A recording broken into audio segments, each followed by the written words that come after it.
Short of time, I would like to request you all not to.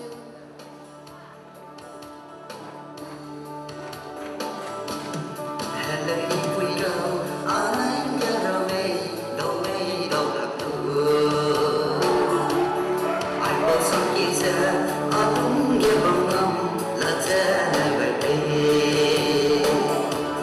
hay đừng lại không lâu yes đi mà lâu chỉ cần đi sang đây rắn bay đi lâu hãy vui bom bên sông mà nhớ đã có lẽ ai gần đây